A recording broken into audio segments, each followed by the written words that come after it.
Alright, ladies and gentlemen, Fab's in the house and welcome back to the channel. Today I'm in the house with the Real Steel Lynx here with me for a review, and we're gonna analyze the look, the sound and the feel of this fella. But hey, don't forget to like the video, to subscribe to the channel, leave me a comment down below, check out my website fablades.com and my Instagram at Fablades, and let me know what you guys think about this fella over here. Look at that. This is a very cool action for this knife over here. Let's quickly check the size. Overall size of this one is going to be 8.2 inches with a 3.6 inch long blade, and the handle overall is going to be 4.75 inch long.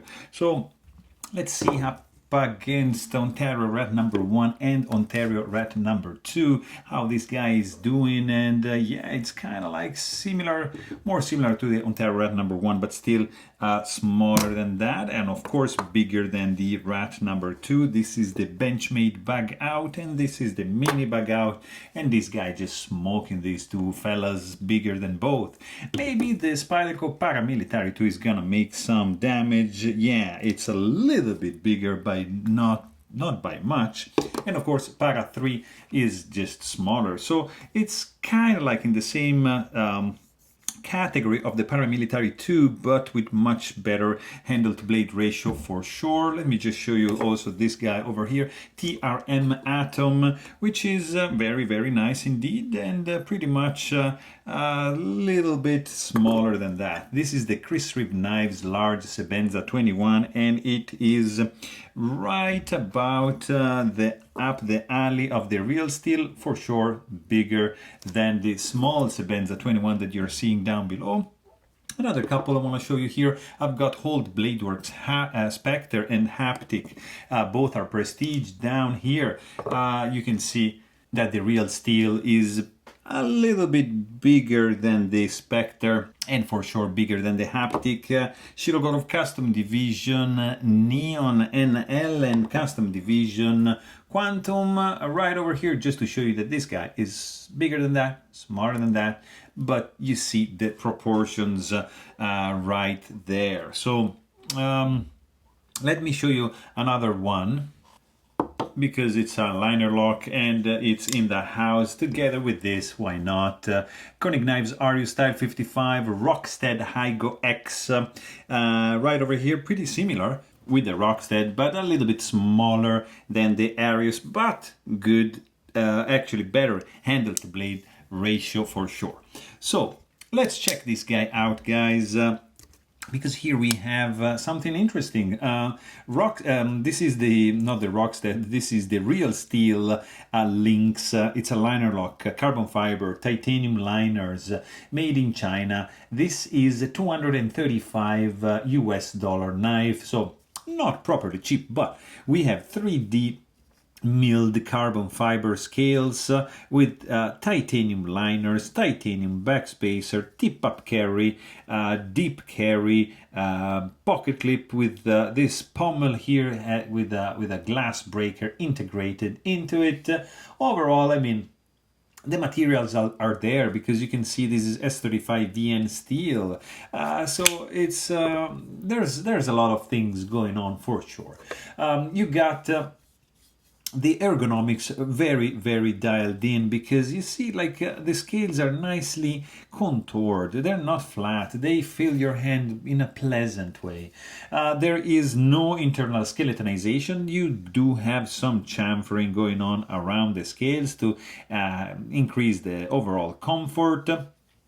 And then you see you have a nice backspacer going on almost all the way up to the flipper tab, and you have a lanyard hole that is going through the scales and the liners, and you have like the backspacer basically acting also as a post for the screw for the pocket clip and this glass breaker, and the tip is just like there. You can touch it. I mean, you have just this, like, jam your finger in it to be able to touch it, so I wouldn't say it's dangerous, but still you are going to be able to feel the tip of the blade.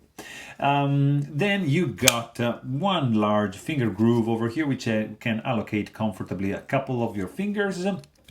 And overall, clean look when closed, nicely done. I mean, nothing too crazy from the design standpoint, but still, it's pretty clean. And also, because you can see a simple construction with 2 screws over here, T6, and just a flathead screwdriver employed for the pivot to take down this guy. Also, you can check out my video if you want to know more about the maintenance of this fella. These screws are protruding just a little bit, not that flush with the scales, but nothing intrusive or like obnoxious, nothing to worry about.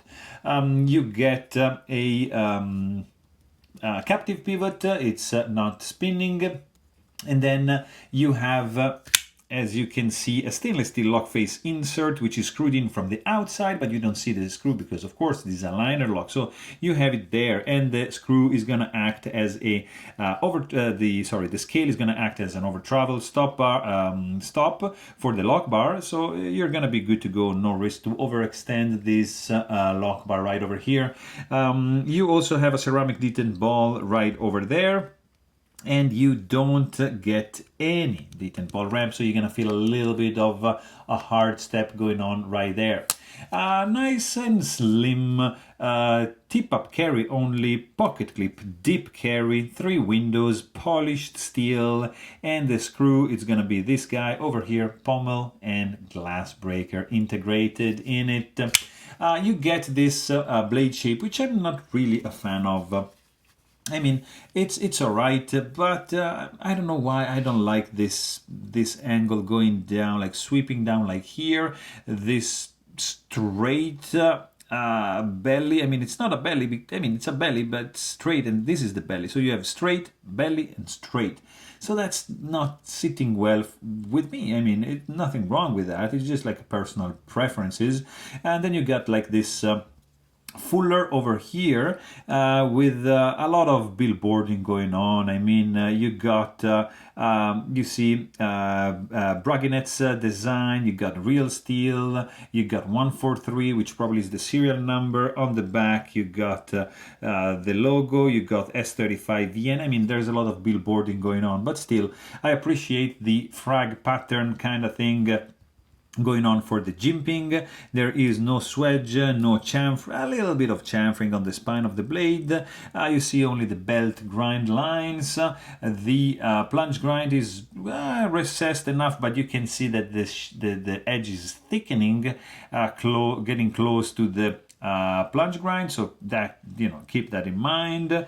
And then you have a very, very tiny flipper tab, just a little amount of chamfering going on and a little bit of jimping going on right there. Flat grind right over here. Let's actually check the stock thickness for this fella. Over here we've got 0.137 inches, and let's see the thickness behind the edge right over here. You got 0.016, so pretty decent if you ask me. So it's yeah, it should be a pretty good slicer. I haven't tried this one, but still, the sound this guy makes, it's fantastic. It's probably my favorite thing, my second favorite thing I have to say. Very good, snappy, whipping, cracking, clanking sound when you deploy this blade. When you close it, ting, clack, and ting, and clack. Beautiful contrast from the loud opening and the gentle closing. Super, super cool. I love this sound. I also love something else I'm going to tell you in a second. I'm going to show you actually. Let's quickly check the weight before, because this guy has a contained weight of 3.7 ounces because of the titanium, because of the carbon fiber, because of the construction. It's, you know, it has almost like a full-size back spacer, so it's very good what they did with no internal skeletonization. So kudos. You also have basically no hot spots because the good contouring of the scales. The pocket clip is not too raised like here in the ramp, so you don't have any hot spots and no sharp edges, and this guy feels really good in the hand. The only thing from the Ergo's perspective that I don't really like is the amount of space, of real estate they left to disengage the lock bar. It's kind of like not much. I mean, it's yeah, you can do it, but not like the best. You see, it's yeah, it's not the best. You can do a reverse grip pretty easily, and actually you see this area over here, it's very useful like that. Look, 4 fingers, boom, it's just gonna, like, see, block the finger like that. This is gonna block the finger like that. It's like a couple finger guards going on and acting to actually feel the handle in a fantastic way. So very, very good handling ergonomics for this guy. Also, it doesn't flex by a millimeter. It feels absolutely solid. This backspacer is doing a fantastic job in keeping the solidity of the structure well put together. Fit and finish, I mean, it's pretty spot on. I don't see any thing like to nag, to complain about. It's just well put together. That's all I can say, guys. Really, not much rattling going on, no hot spots. It feels good. I mean, there is no blade play, no finger sore, no lock stick. Clip ramp has a right amount of stiffness. It's nicely designed. It's there. I mean, it's not beautiful to look at, but still I appreciate it better than the Sebenza. At least, you know, dip carry, nice ramp. It's not like a low profile dip carry. It's good. But what is really, really good, guys, is the action. So deployed from this microscopic flipper tab, really, really cool.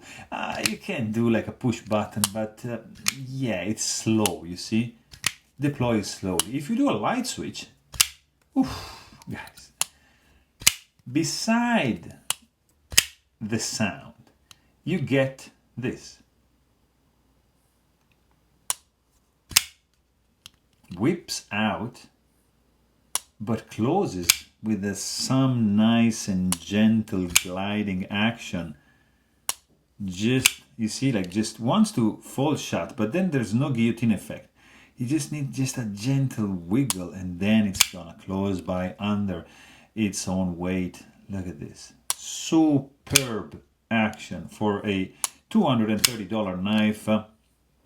Too bad I don't like the blade shape, because the ergos are good, the action is fantastic, the sound is amazing, and it's feeling good. I mean, guys, this is a nice knife. The blade shape is not for me. This area over here needs a little bit more attention. The clip, yeah, it's functional, but probably not the best. Good ergos, fantastic sound. The action is unreal for a knife this of this price. Also because of the bearings running under the hood and the overall design. So there you have it. Hope you guys enjoyed this video. Thanks for watching and stay tuned.